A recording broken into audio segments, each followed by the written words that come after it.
Yes, Pavan started that. Okay. So yesterday we couldn't see the IP address generated, but now it is generated. How, I'll tell you the fix in a while. But first I would show you the result. Like, just go here. This is the master node.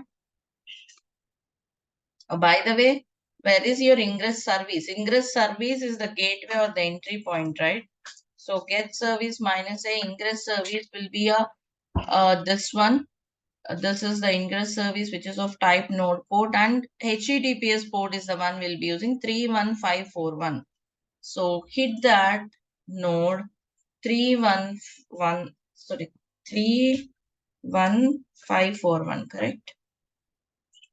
31541. Yes, also try out on HTTPS. HTTPS. This is the worker node, I believe. Let us check on worker node as well.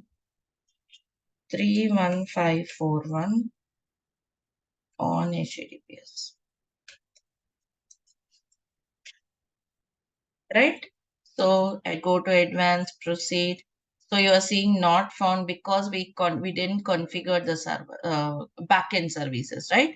Your service are coming into that ingress, and it should be diverted to different, like it should be at the backend should be diverted to different services. See, service 1 and service 2.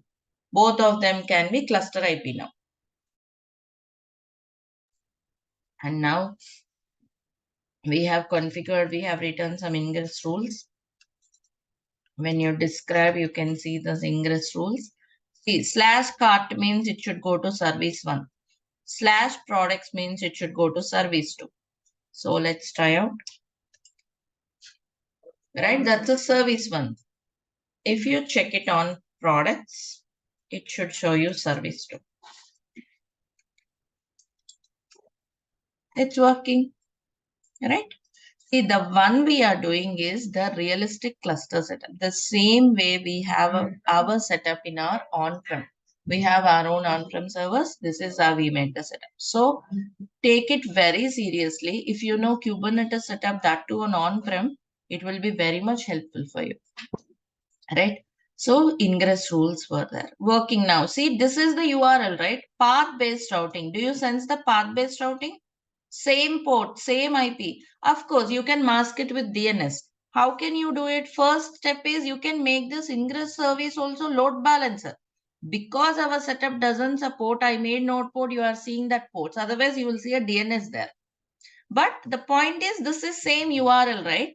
But slash cart means I'm seeing one service. Slash product means I'm seeing another service. Got the concept of ingress? Everyone? Any questions or doubts here? This is your ingress service. All the requests will be hitting this ingress service only. This is the entry point to your cluster. All the services would be very secure, only accessible within the cluster. Like service 1, service 2 can be only cluster IP now. Means they cannot be, users cannot hit them directly. Only they'll hit this ingress service. Okay, this will be only load balancer, others will be cluster IP, so it reduces the cost. It also makes the cluster very secure. And how does this request know where they should go? Depending on the path and depending on the ingress rules. What I did, I have created an ingress object with all the ingress rules. Okay, so any request coming here will be forwarded to service 1, service 2. How they'll forward? URL. URL is this ingress service URL. That URL slash cart means they are going here. Slash product means they were hitting service. They were hitting service means how is service served? With the underlying path attached through labels.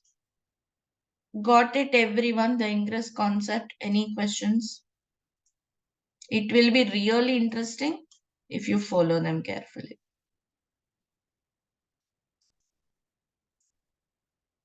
Understood? Can I go and show the fix we did for this?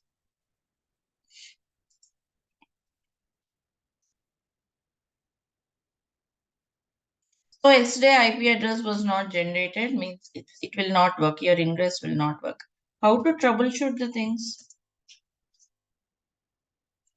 Get all, it will give me all in this namespace. Namespace is to segregate it. So this is the actual pod running your Ingress controller software. Okay, we say it's Ingress controller. For you to understand better, I'm saying it's running the software.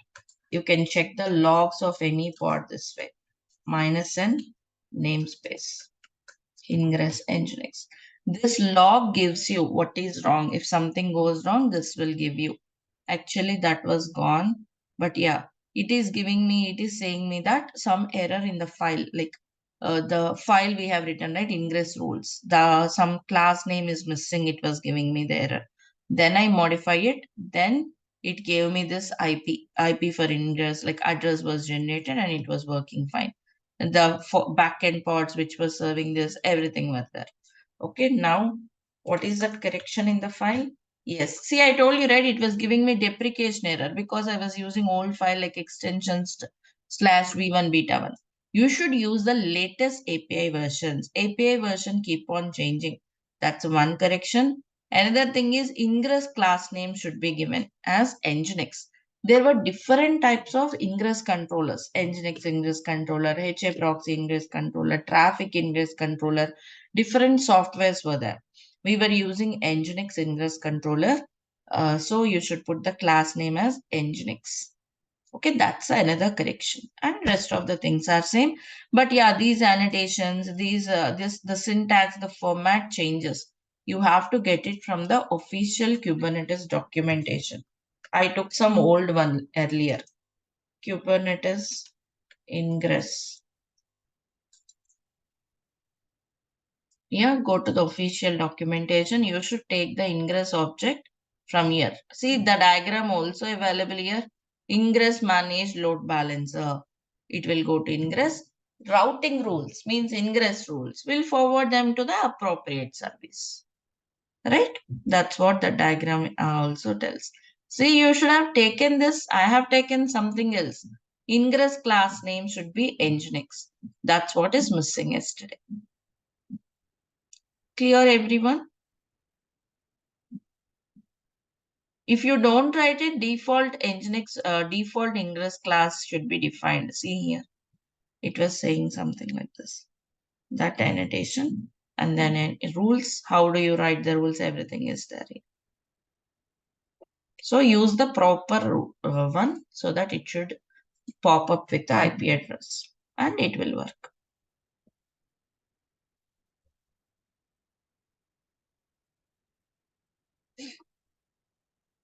Am I clear? Anything should I repeat?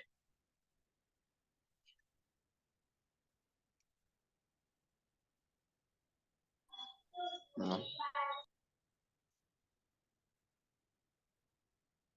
See, I'm saying you right. If you do the hands-on, of course you are busy for sure. That's for sure. You're all busy. But when you do the hands-on, right, you know, like you will see them practically. So requesting you to spend some time daily, at least 30 minutes every day. Just you try to create some time by sacrificing time on other things like maybe where you are spending some time for break or kind of for at least few days so that you will enjoy this learning also. So try if that's possible from your end. Okay. So till now we have created different types of objects like we have created pod object, deployment object. Can you help me with what else we have done?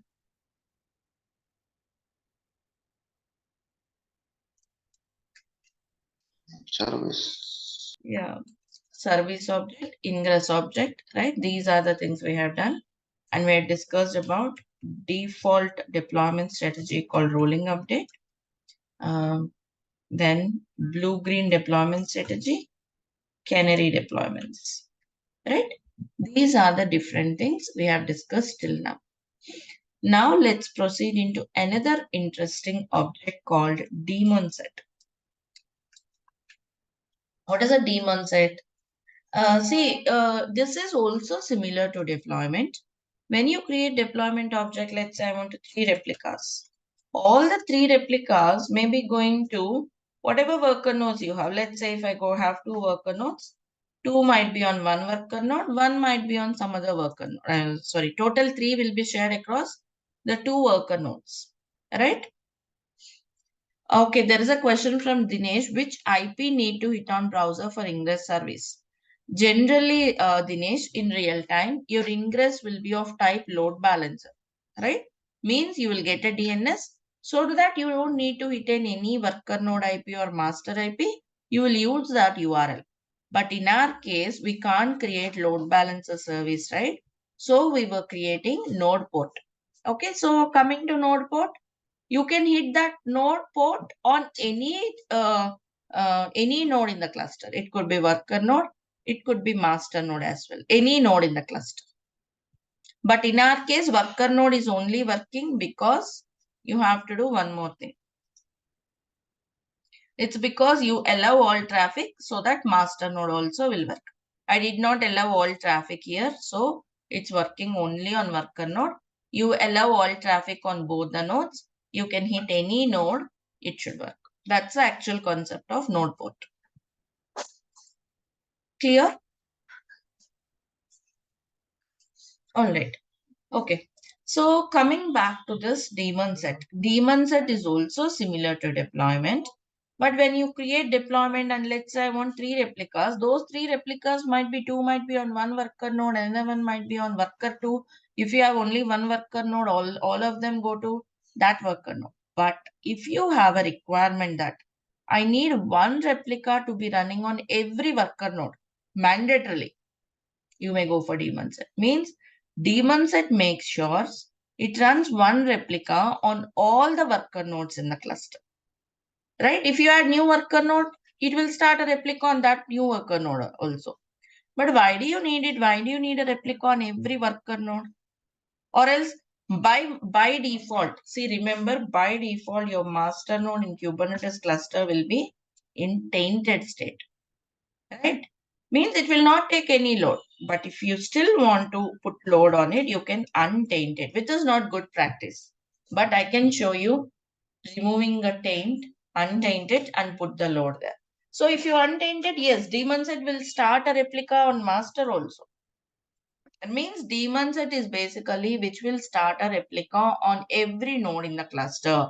Because master node is tainted, it will not start there.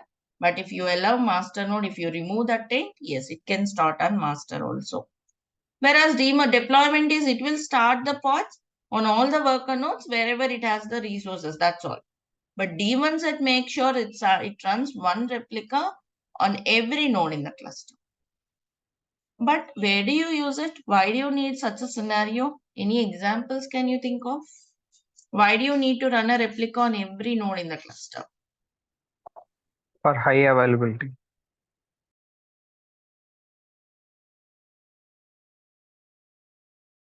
Yes, tell me. High availability. No, daemon set, see, high availability is through deployment object also, right? When you say 3, it will make sure it runs 3. It may be on worker 1 or worker 2, all may be on worker 2 if it has more resources. But daemon set, make sure your pod is on each and every node.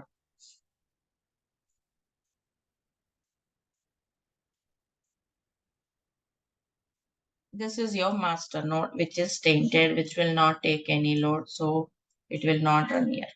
Okay. Daemon set, make sure, let's say worker 1, worker 2, worker 3. Daemon set, make sure it will have a pod, one replica here, one here, another one here for sure.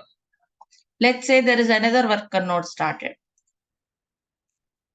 Daemon set, make sure to start a pod here also. One replica. Only one replica. If you remove taint on master, it will also start here. But because master is tainted, it will not start. Whereas deployment, let's say I'll say four replicas in deployment. 2 might be here, another 2 might be here. Or else if it find more resources or 4 might be there. There is no strict rule that one replica should be there on every worker node with a deployment object. Got the difference?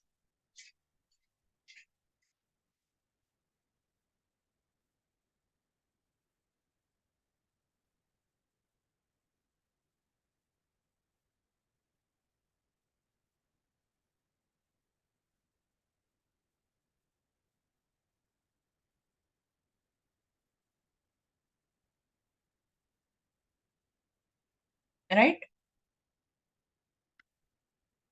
Repeat one more time. Rohit, daemon sets make sure a pod replica will be started on every node in the cluster. One pod will be started on every worker node. That's what is daemon set. Deployment is, let's say you want four will be started. It might be anywhere. It might be started. All may be on one node, two might be here, one might be there, whatever it is.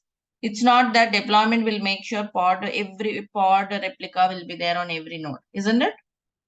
That's the difference between deployment and daemon set. Meanwhile, can you think of any use case for daemon set? Yeah, tell me. Are you saying something?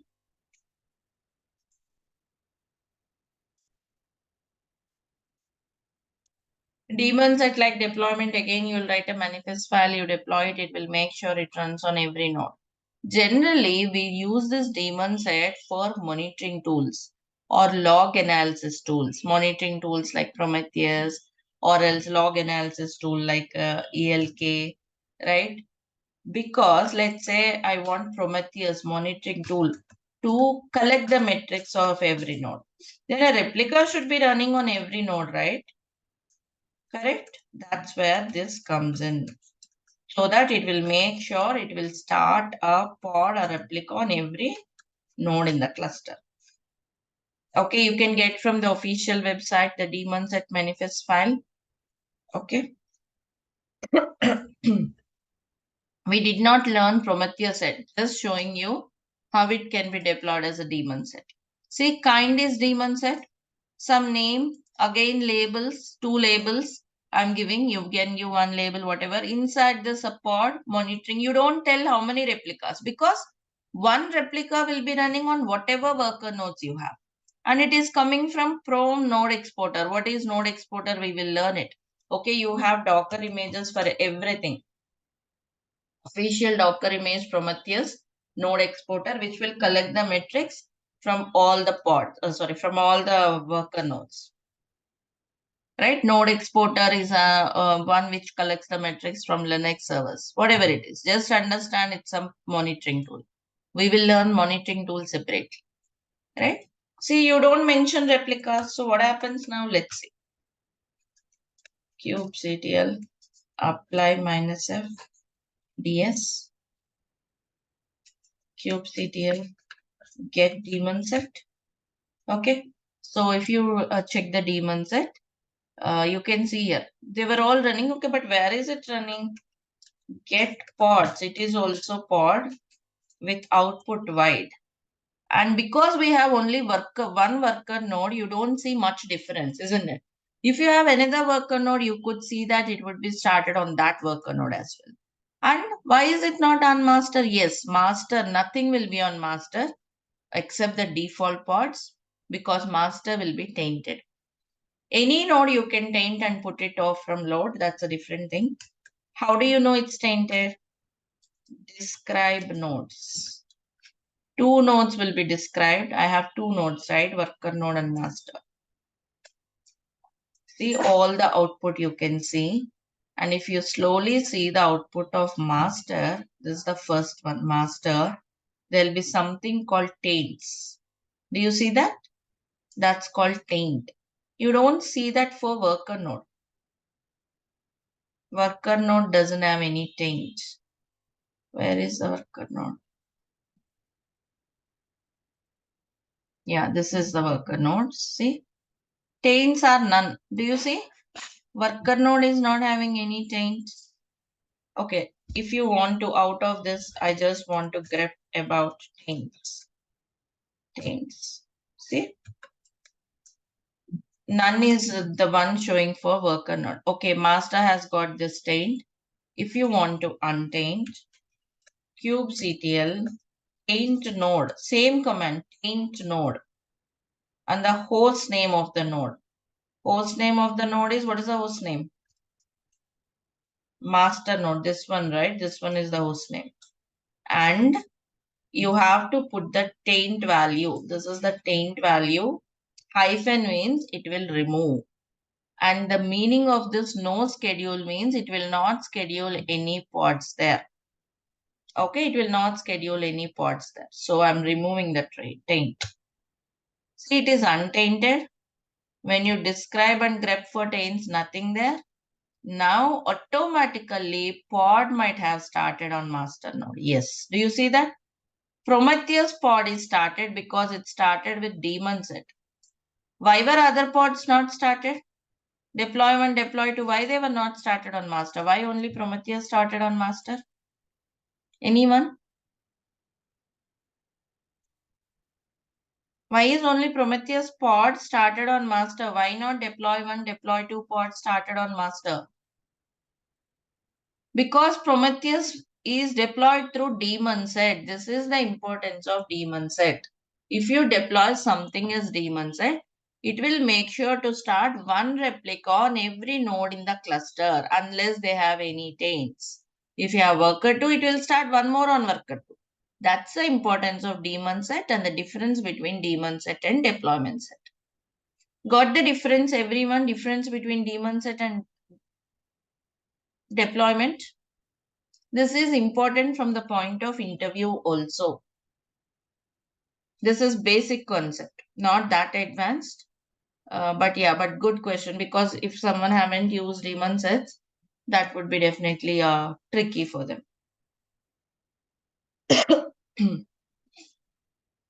Daemon set is a Kubernetes object, Dinesh.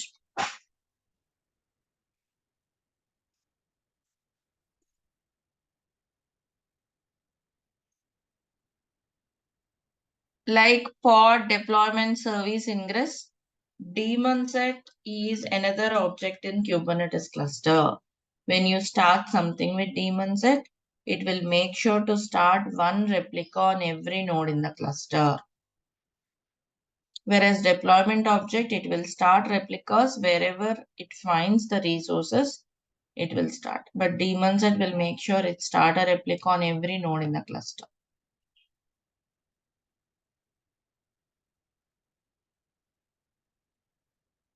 What is the purpose of daemon set? I just explained. So can anyone answer this question? What is the purpose? Why should I use daemon set and where do we use? What is the use case?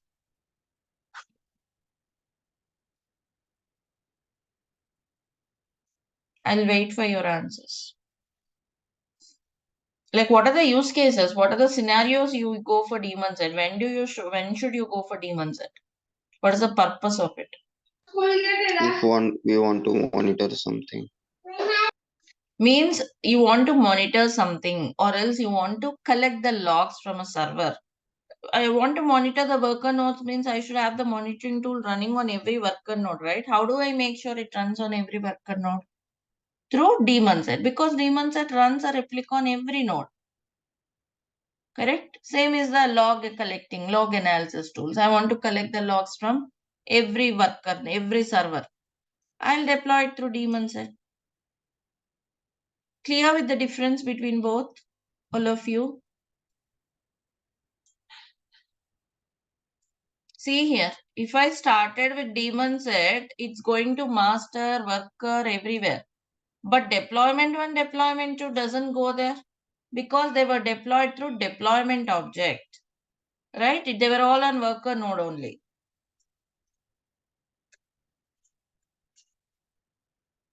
Deploy 1, deploy 2 are deployment objects. Prometheus 1 is a daemon set. Get DS will give you daemon set. Right? So that's the difference between both. Okay, I have removed the taint from master, which is not good, right? You should not untaint master. You should taint it. So I have untainted. How to taint it back? Same command, taint node. Okay. No schedule. Don't remove that hyphen. It should be tainted. Now if you grep for taints, yes, it is tainted. It is tainted means your pod should go away. Oh yeah, one more thing. Yes, pod is not gone. It's still there. Why? See, there are again different types of taints. Okay, this is how we tainted, correct? No schedule means it will not schedule from now onwards. But I want to remove from whichever is scheduled also. First, I'll remove this taint. Okay. Again, I'm tainting. If you see pod is still running because I removed the taint, so it's running. Even I add no schedule, it will not schedule from now onwards. But if already scheduled ones are there, it will be running. But if I want to evict whichever running also, no execute. No execute means whichever there will also be removed. See, do you see that it's terminating now? Understood the difference between no schedule and no execute. These are all very, very advanced things, like different ways to change different differences between no schedule, no execute. Got the difference? So yes, it got terminated. So that's about the daemon sets and the taints.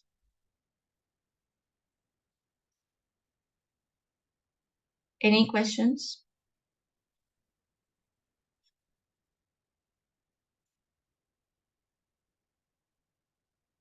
If I have an application, a front-end application and a back-end PHP one, should I deploy it through deployment object or daemon set?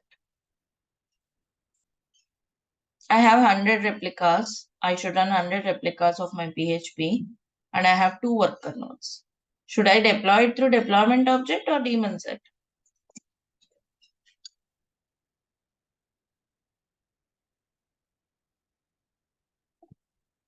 This is the question. I have a PHP app. I want to run 100 replicas of my PHP. I have 2 worker nodes.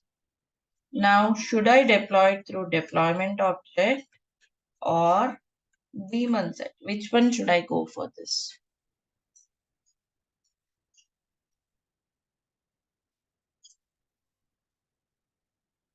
Yes. Anyone? Of course, I mean everyone. Deployment object only. Deployment object, you can run any number of replicas. 100 can be shared across 2 worker nodes. If you deploy anything with daemon set, it will start number of replicas as many number of worker nodes or number of work nodes you have. So it may be starting only to one on worker 1, second one on worker 2. This will not work in this case. I want a front-end application available for end users, always high availability with 100 replicas. Daemon set will not work here. Correct?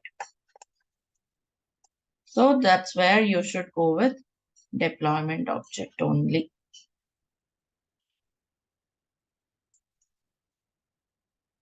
This is the one.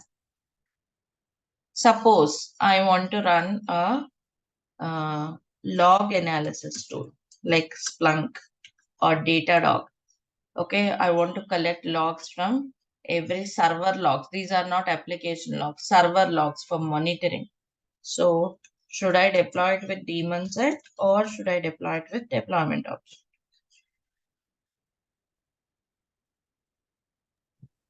Daemon set for monitoring purpose. Daemon set, because I want a replica on every server so that it should collect the logs from every server. These logs are server logs, means related to CPU, related to disk space or whatever, any default services running, those logs. Not PHP logs, your front-end application logs, not those logs. Your application logs will be present in the pod, not on the server. Right? So daemon set comes up. So this is important from the point of interview. You should know like what is a daemon set, what is the difference between daemon set and deployment, when you should go for what. It's actually simple. So that is another object in the Kubernetes API like deployment.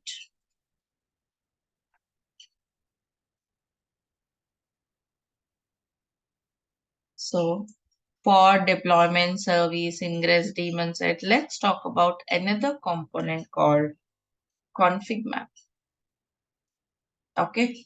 And then we will also talk about secrets. These two go hand in hand, Configmaps and secrets.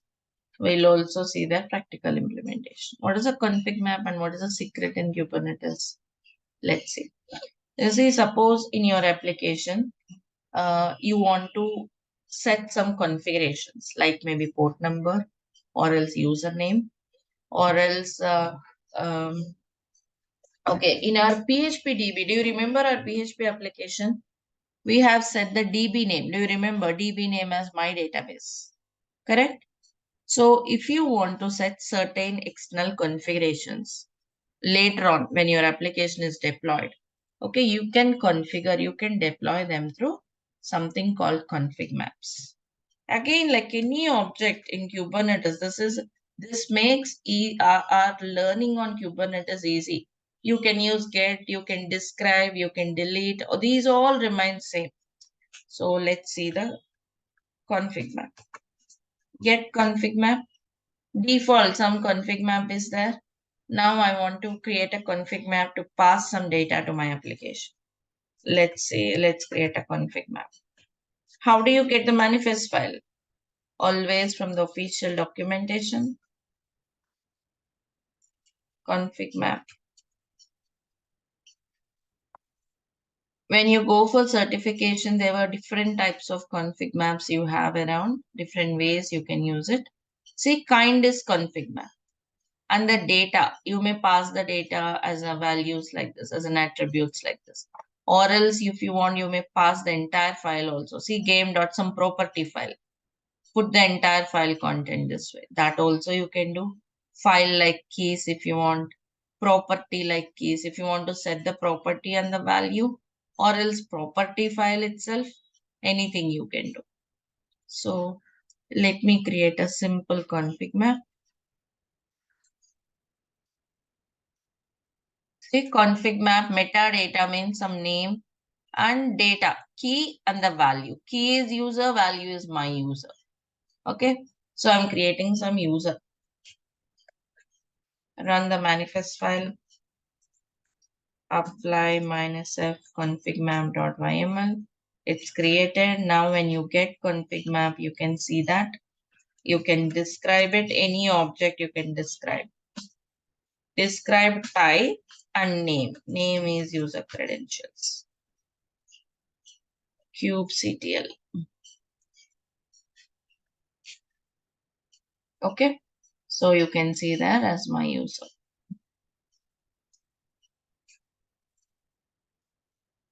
Get config map. Okay, fine. Now how do you use it inside the pod? Isn't it? So let's use it inside the pod. Let's go for our deployment object. We'll configure to our pod. So specifications tells us what is inside the container, right? So inside the container, you can also set some environment variables through the config map. That comes under env. Env, what environment variable you want to set? Let's say I want to set something like configuration user. Right? And the value should come from config map. So value from it will be coming from config. These are all predefined. Okay, you can check the official documentation. This is not something I'm writing on my own. From the official documentation. Predefined. You should write same as it is. Config map key reference.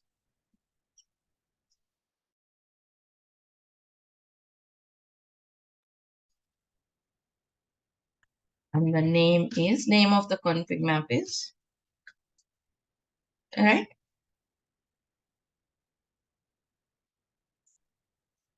And the key is user, right? And yeah, that's all. So key, what is the key actually? Key is the name of the key you created in the config map. So what it will do for this, it will create environment variable by this name and it will assign a value of this config map to this. What is the value? What is the user value, user key set to in the config map? Yeah.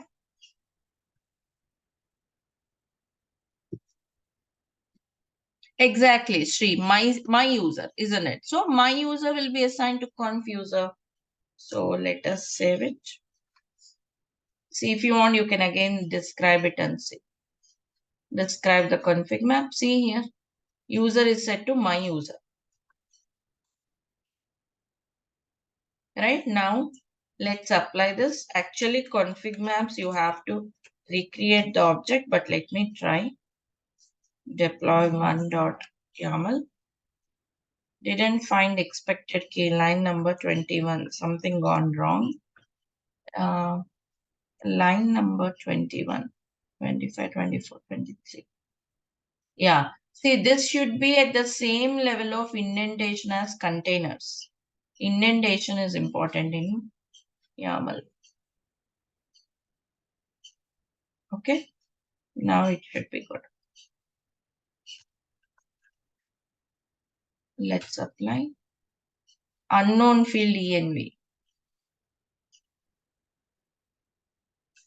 Sorry, one. Actually, this should be inside the container. We were configuring the container.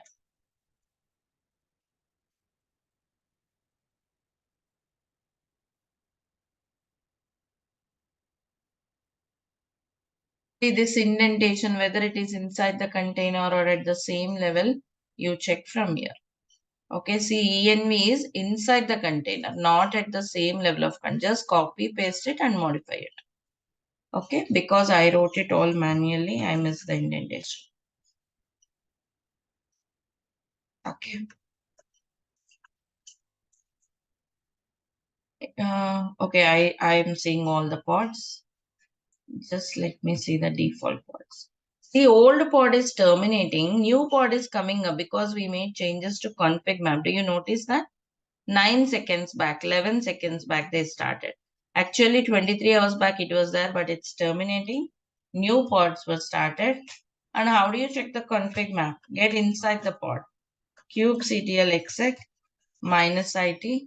Get any pod name, --, bin bash. That's how you go into the pod. So I'm inside the pod, run env command. It will show you all the environment variables.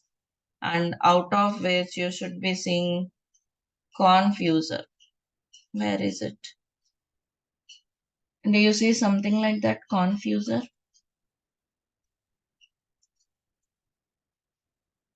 Grep user. Yes, it is there actually. Yeah, it's there. Conf user is there. But I couldn't see it. Ah, here it is. Yes. Right? So that's how you can pass some configuration values like any external data, database name, port name, or whatever. Any external information if you want to set or configure, you can use Configmaps. Right? It has created an environment value. Set the value from the config. What about some confidential data like passwords might be there, right? You may want to set like so let's take an example, DB password. In our case, PHP DB application DB password. How do you set the DB password? Right? Config map is not secure, right? So for such confidential sensitive data, you have something called secrets. Let us also create them. Let me come out of it. Okay, like config map, you can create a secret. You tell get secret. Okay, there is no secret. Let's create a secret. You may give any name to your file.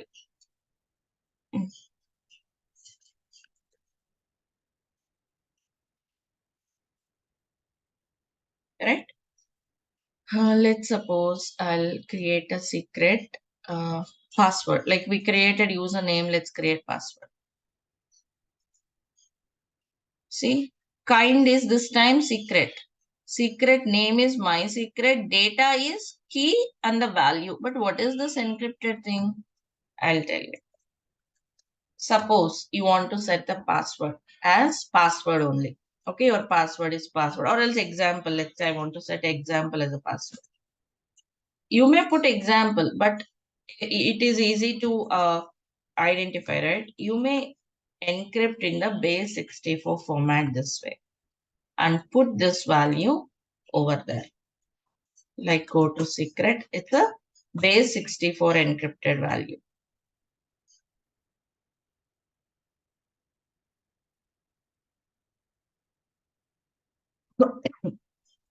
Right? You put the encrypted value. You can do that.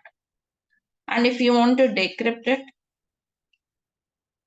echo -n, this is the password encrypted value. Pipe base 64 decode.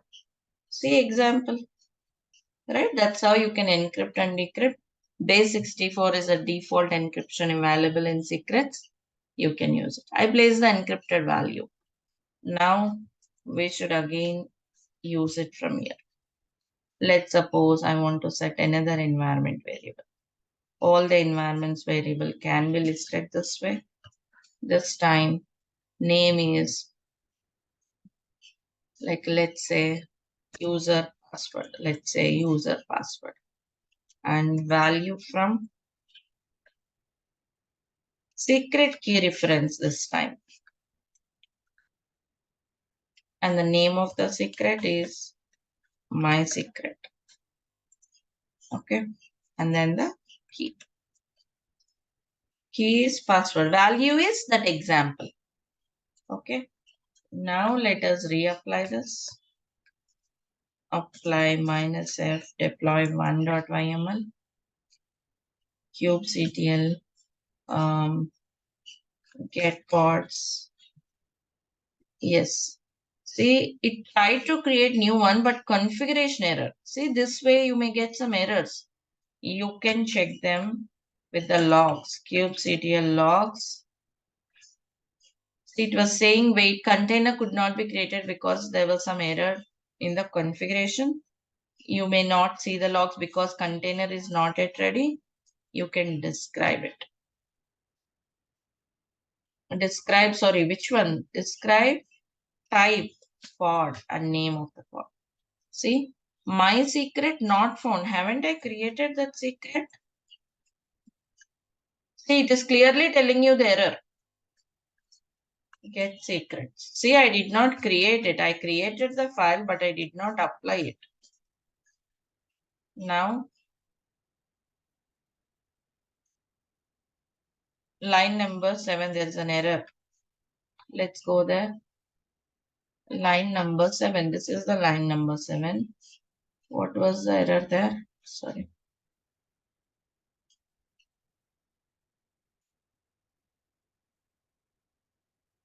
That's a key and this is the value.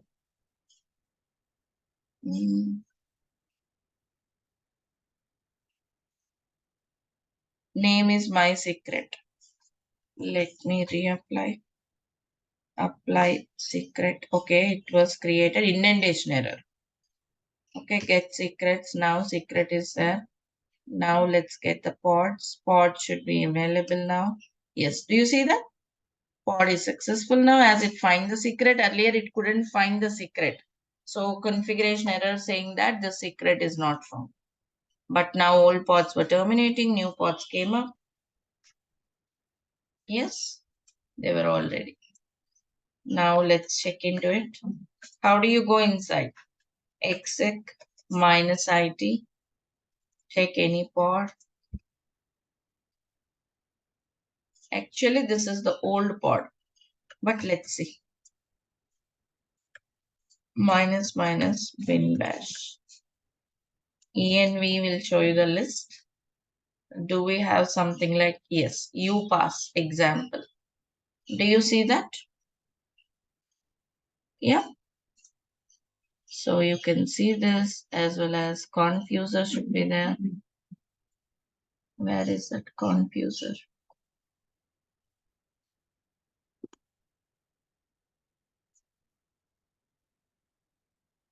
Grep user.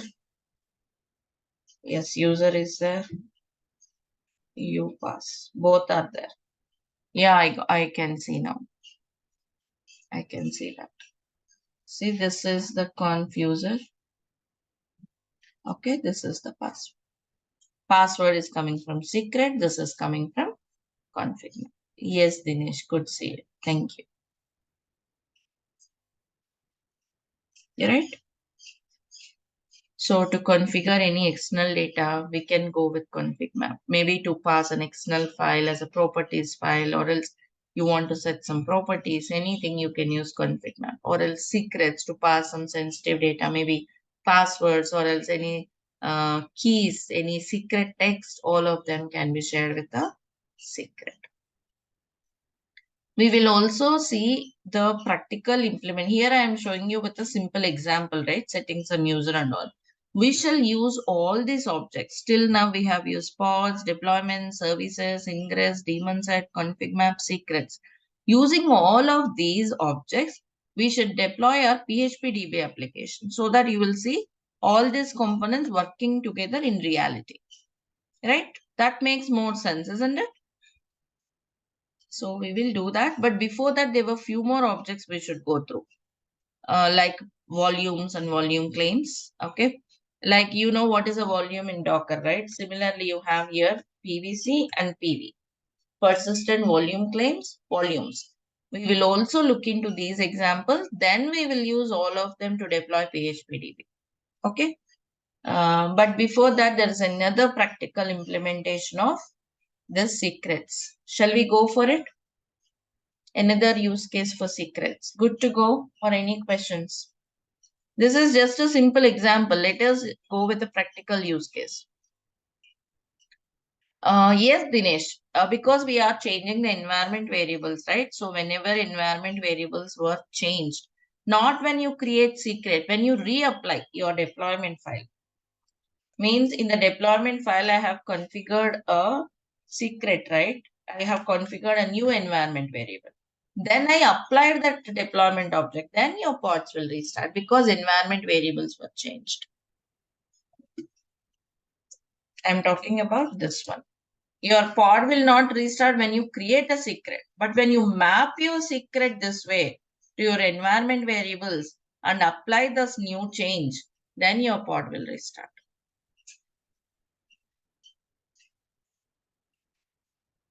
Because secret you may create, but it when it is mapped, it comes into effect to the pod, right? Otherwise, pod is least bothered about what secrets you create. Only when you map it, yes, pod is in effect with the changes. All right, now let us look into a simple and practical use case of secrets.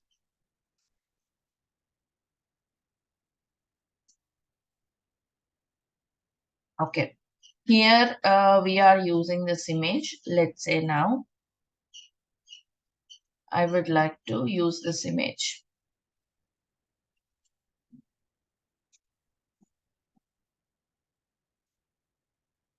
I'm logging into my account and I want to go to my repository. I want to deploy this private image. Let's say PHP1 or PHP2 I want to deploy. Okay, this also runs on 80. Everything else should be same. But here, the repository name is Java Maven private repos. PHP1 is the tag name. Okay, so this runs on port 80 as well. So I can just leave it and fine with this some environment variables, which is fine. So I want to use this image. Also, let me clean up other deployments I have.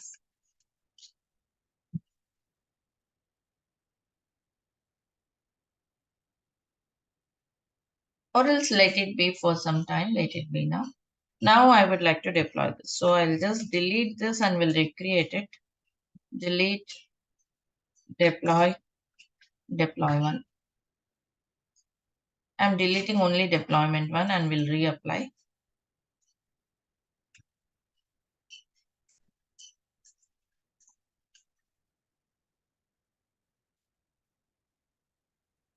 Get pods. I don't have any pods in deployment one. Now I'm applying this -f deploy one.ym.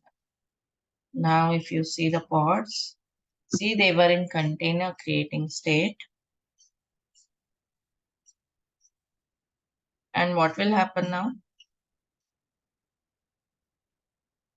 Let's put a watch. See, do you see that they already came up with image pullback off? What is that? What does it mean? This is again important from interview point, but of course, the simple, because when you see this itself, you can see what is the problem.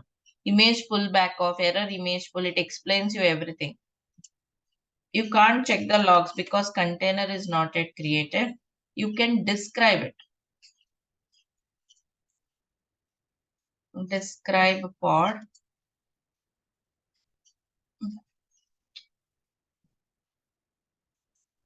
kubectl. Describe pod.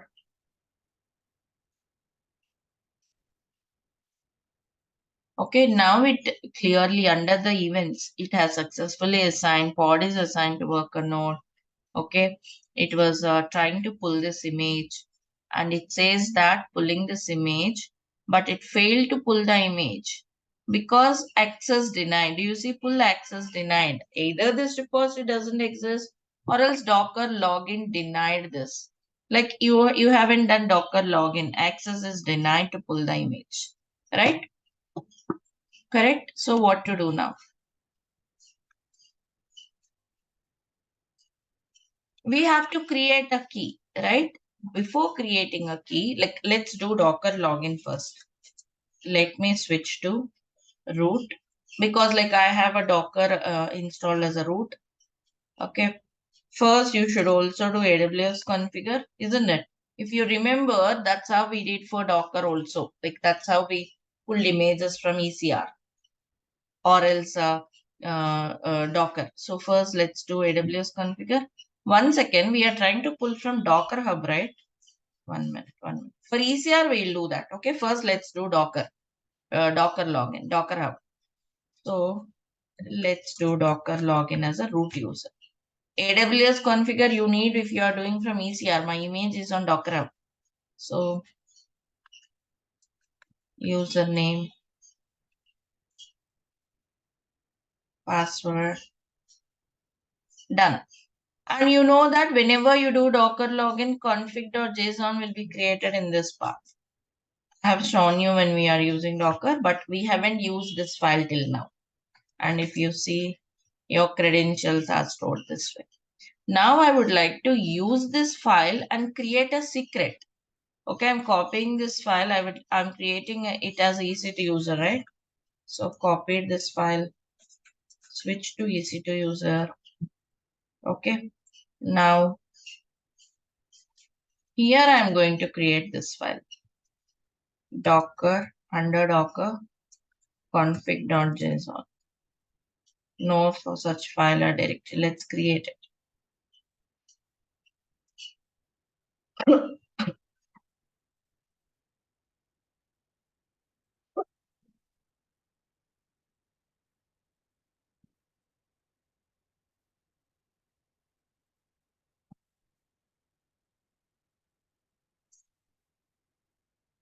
I would like to create in the same working directory.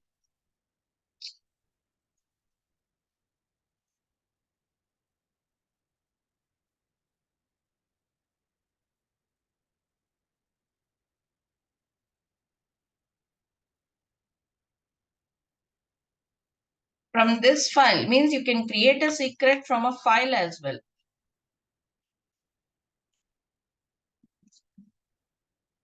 I'm creating in the home directory only. EC2 user. Here I am trying to create. .docker is there. Oh, okay. This is not there first. .docker. Now create a file under this .docker as config.json.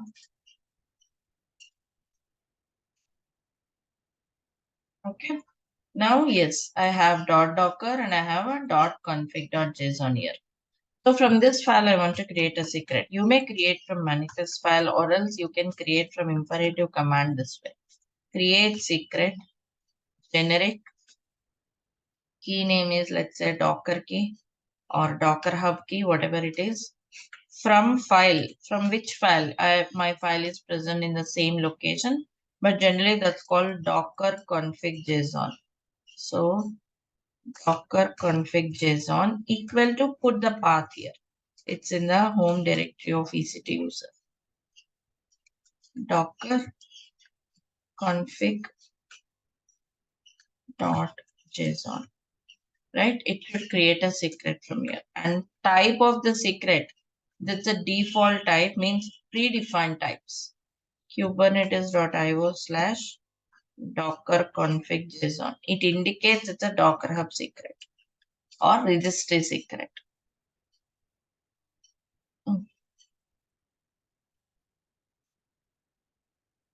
Secret name is Docker Hub. kubectl. No file or directory. Home EC2 user. Yeah, it's a .docker, right? Folder name is .docker, not Docker. Yes, secret is created. kubectl get secret. Yes, do you see this? Right, like we created my secret, Docker Hub secret is created. Now, this secret should be used to pull the image. Here under specifications, you can manage it from image pull secrets, right? And the name of the secret.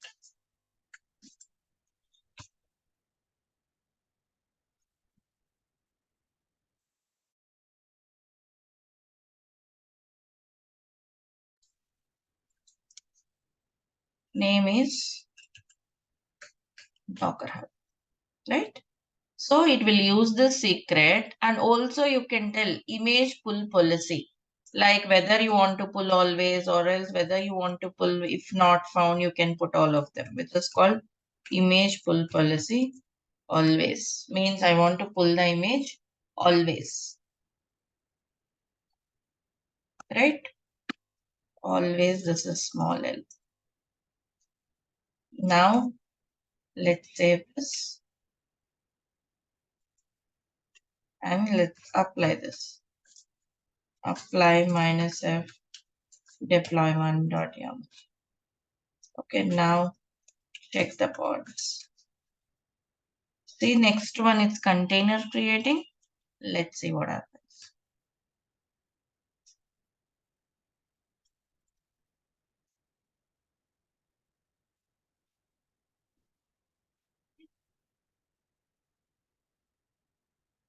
Do you see here successfully it has created? Old ones got terminated and new ones got started up.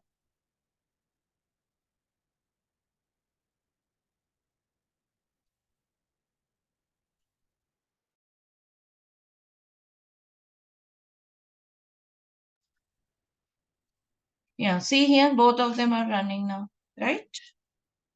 Good. Now you can see when you describe, it should be successfully pulling it. Describe pod. Yes, successfully pull this image with the secret. And yes, this is the practical implementation of secrets, right? One of the practical use cases of secrets. If you are trying to pull the image from private registries like Docker Hub or ECR, this is how you can use, right? Similarly, same is the case with ECR also. Everything is same. Only thing is, we did Docker login. You should run ECR, AWS ECR get command, and you should also create a config file. And using that config file, you can create this. Should I do it from ECR also, or can you try from your end?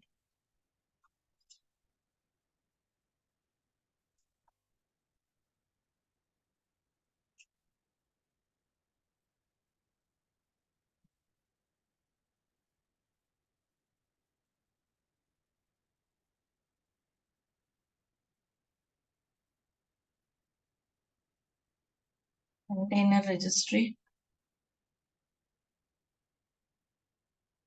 Let's suppose I want to pull some image. Of course, this might be a dummy image. Oh, okay, PHP is there, good. So let's say I want to use this for deployment one. Deployment one.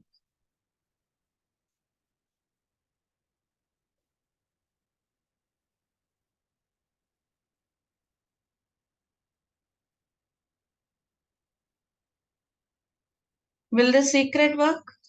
This is Docker Hub secret, right? What if you try to apply it? Apply -f deploy one.ym. And if you check the paths, again they will be errored out. See image pullback off. It can't use Docker Hub credentials to pull it, right? So we need to create one more secret. This is also same, like let's go to root user because we installed Docker as a root, okay? Now I have to run this command. If you remember ECR get log in this one, right? But to run this, I should have the key, right? I should do AWS configure also. I'll do that, but before that, I'll go to Docker. There is already this config file with old credentials. I'm removing it. Okay, I'm going to log in with a login for ECR. You can have it, but just to have them a separate file, I deleted it. Now, AWS configure, put your access key and secret key. We have already done this thing when we pulled images in Docker. Same way you have to do. Get the credentials.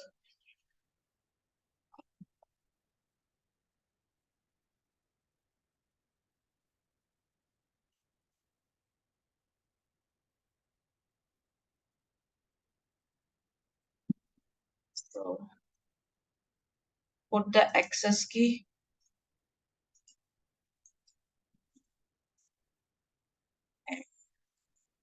Secret access.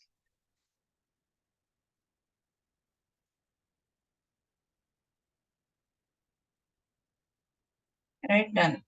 Now run this Docker login command. ECR login, of course. This one, these steps we have done earlier. We will do the same. Using that file, we'll create a secret. Okay, so config.json is ready. This should be available for EC2 user. So I'm just copying from here. Switch to EC2 user. Okay, here also we have .docker directory created and created this one for Docker Hub. Okay, I'm removing it for some time. Now I'm creating again config.json file with the ECR credentials. Okay, done. Only you need it till you create a secret, right? One secret is created, you don't need this config files, config.json. So now let's create a secret, same command. Let me run the same command, kubectl, create secret.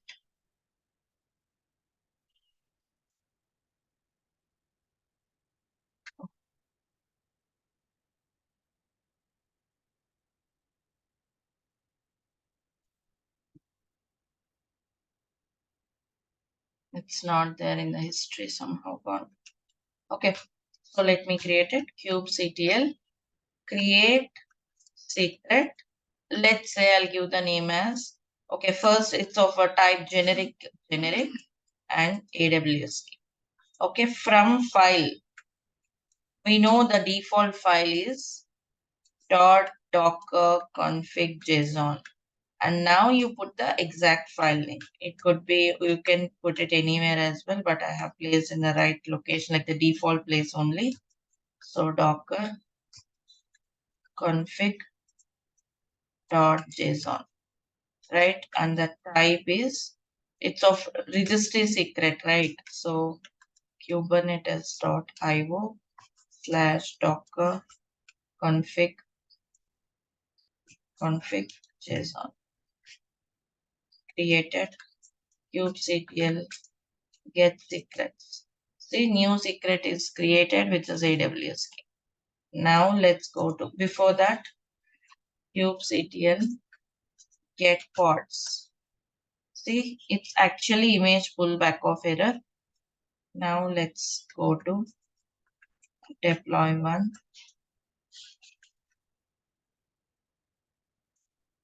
Okay, it's in a different location.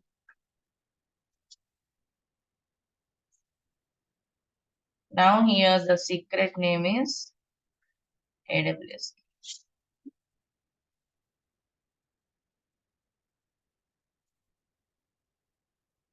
Now let's apply -f deploy one dot. Now see, they were all in the container creating state. In few minutes, they all should be ready. Right? You can see older pods were going up, new pods were coming up.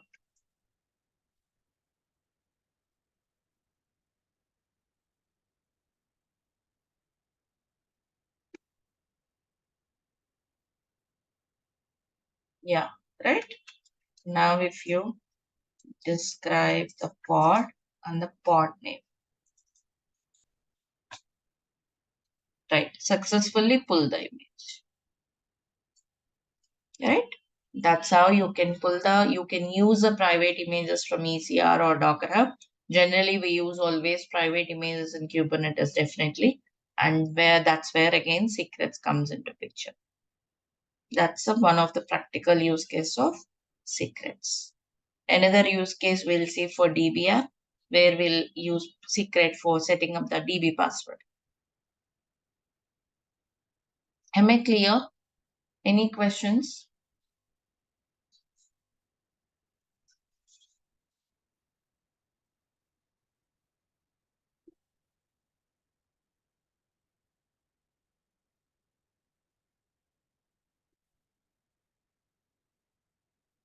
So try to create the secrets, configmaps, daemons. These are the three things we discussed today, and fix it that ingress thing, like revise the ingress and discuss about this ingress.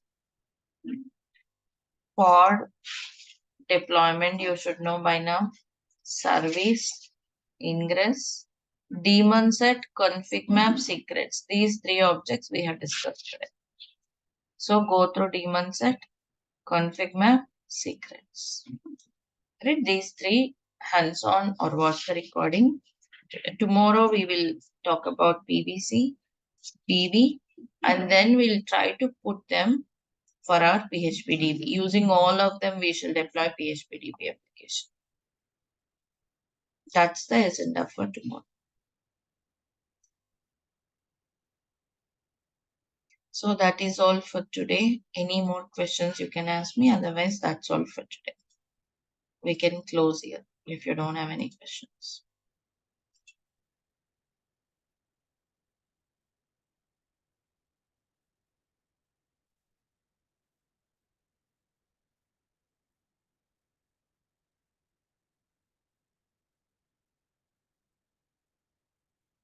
All right then. Thanks everyone. Have a good day. See you all tomorrow. Bye everyone.